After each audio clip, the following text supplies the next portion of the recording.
This is Hidden Killers with Tony Bruschi. Bryan Kohberger. There's, a lot happening since Judge Hippler said, we got to be a little more transparent. And transparent certainly is what we're seeing a lot more of these days. As the developments continue on, it makes you raise your eyebrows, literally, between the Amazon trail, the criminology case essay that reads kind of like a how-to guide, and the mysterious disappearance of his phone at just the right moment. Prosecutors are laying out what they claim is a carefully calculated plan. But how much of this sticks in a courtroom? Sounds good on paper, sounds good on the internet, but how is it going to read to a jury? And how much is just a really bad coincidence, which I'm going to guess that's going to be the next argument. Joining us is defense attorney and former prosecutor Eric Faddis. Eric, when prosecutors say this wasn't just a murder, but a methodical act of forensic evasion, DNA scrubbed, cars cleaned, license plates swapped, and trash ditched at 4 a.m., in little baggies with rubber gloves, because that's normal. How do you begin to kind of push back on this as a defense? Is that a red flag, and can it still be explained away, these sort of things? Sometimes in a case like this, the defense looks at it and says, hey, my guy couldn't have done this. He's not some mastermind criminal. He's not smart enough to pull this off, that kind of thing. But with Kohberger, he was a PhD student in criminology. And so if there's anybody who knows how to methodically go about trying to commit a crime and then covering it up and get away with it, gosh, a PhD student in criminology would be a pretty good candidate for that. And so that is certainly not a defense that his side is going to be able to put forth. Especially when you're writing a paper about it and it doesn't look that good. Nobody has, I guess, seen the whole thing. We've seen little excerpts of it, but I'm curious to see what that paper looks like if it comes out, when it comes out. We obviously have seen his questions that were put out on the DeSales website, when he was studying, and those have since been taken down, asking criminals to basically tell me how you were feeling as you were committing said crime. And on the surface, if you're studying criminology, it makes sense. But in the context of, oh, look what he's accused of doing, that gives it a whole other light.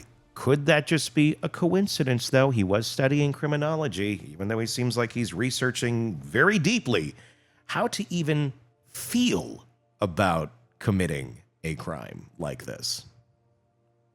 Yes, some peculiar developments from Kohberger's past that on the surface, some say could, tie him to exactly what these allegations say he did. Now, on the other hand, there is sort of a trend in the law, depends on the jurisdiction, but against using extrinsic types of statements, and especially we look at rap lyrics. A lot of rappers would say, hey, look, I was just saying that because it's part of the song and I'm trying to sell records, whatever. Kohberger could use that principle and say, hey, look, I was simply doing my classwork, and this shouldn't be held against me in a murder case. That would be unfair. And some judges are open to that idea. Didn't Kohberger, correct me if I'm wrong, but there's so many facets. Didn't he try to make a rap song at one point in time? Wasn't that out? Do you remember?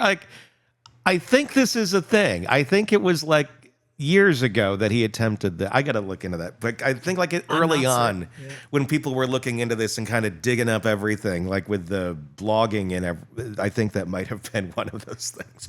That'd be an interesting. It's all a rap lyric. It's all he got the mask, he got the knife sheath, he shot a music video. Here's the music video, and it just happens to be shot in front of King Road. I'm making that up.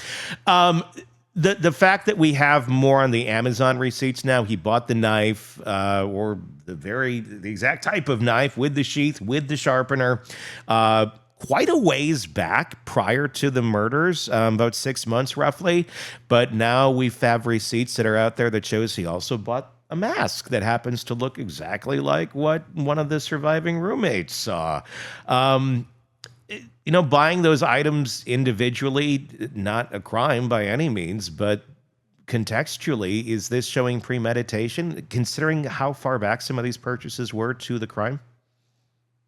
That's exactly what the prosecutors are going to look at, because to prove first-degree murder, you have to prove premeditation. You have to prove that he deliberated about this, thought about it one way or the other, and said, no, I'm going to go ahead and stab these 4 people.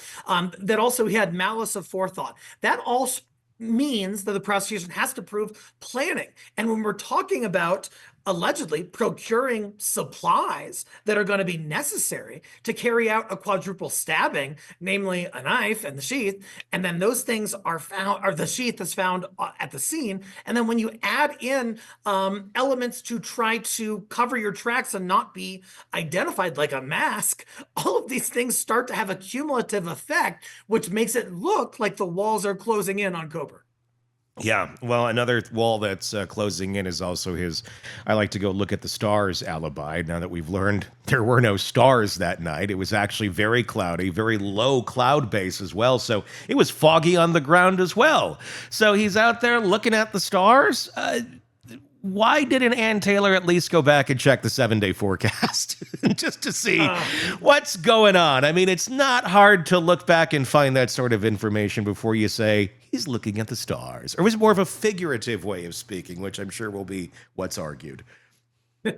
Yeah, certainly. And, but defense, especially in a high profile case, and the prosecution as well, both sides have to realize that representations they make that become public are going to be scrutinized. They're going to be picked apart. People are going to be looking for holes or support or corroboration or lack thereof. And so this seems like a significant oversight and an error, because, that would be an easy thing to kind of shore up and establish. Of course, she could argue it was metaphorical. She could argue that in this specific stretch of the road, there actually wasn't much fog or whatever. But it doesn't look good. No, it's not a good look. And as we're also learning, more and more surveillance footage is out there. Some Ring doorbell cameras, as more things continue to be unsealed. Surveillance footage showing his car in the area right before the murders. Several different, and the argument from the pro-burgers is it's a white car. They had it wrong at the beginning. It was the wrong year of Elantra. It's like, yeah, it's not a great shot, but when you put it in context with multiple camera shots and you go, okay, this pretty much looks like the car, and then he changed his plate shortly thereafter, that's not a good look either, when the vehicle that looks like yours is right there in the crime scene, and then you turn your phone off. Totally that. And then the changing of plates thing is going to be argued as consciousness of guilt. Yeah. Like that's something that criminals do when they're trying to get away with crimes. I'm not aware of any alternative innocent explanation for changing the plates. Maybe there is one. Maybe the defense is looking into that. I don't know. But they should probably look for that, because without some innocent possible explanation, it really makes it look like it's a guy who's trying to get away with murder. Yeah, it certainly does. And it makes you wonder a little bit too, because they're trying to throw in the autism argument. And again, it's a scale, so you can be, staring at the wall, or you can be insanely productive and a genius, just depending where you're at. And a lot of times you're kind of socially awkward. You do things a little bit different than most, and even in a highly functional way, it can be coming across as, well, that's a weird way of doing things. Do you think that that's part of the reason why they're trying to throw the autism argument in there? Not to say, well, I mean, they've already had one trying to say that he couldn't physically have done it because of some other condition. But I actually think it's not a horrible argument of, look, this guy is really awkward. He's autistic. He's always, been a little bit out there, not a murderer, but just, he does things different. And some people could look at it as suspicious or weird. And that's all it is. It's just all these weird coincidences of him, throwing out trash at 4 a.m. and cleaning his car like that, changing the plates, looking really freaked out when the police pull him over twice in a row. I mean, there's a lot of things one could say. Well, if anyone in this sort of, mindset or has has autism on the level where he's at, would be acting kind of awkward. Is that where you think they may go, considering the stars don't seem to be a very strong argument at this point? I think that would be a smart move, because look, as defense, you have these set of circumstances the prosecution is bringing, and they're going to try to show how they're suspicious and unusual and something we wouldn't expect, that kind of thing.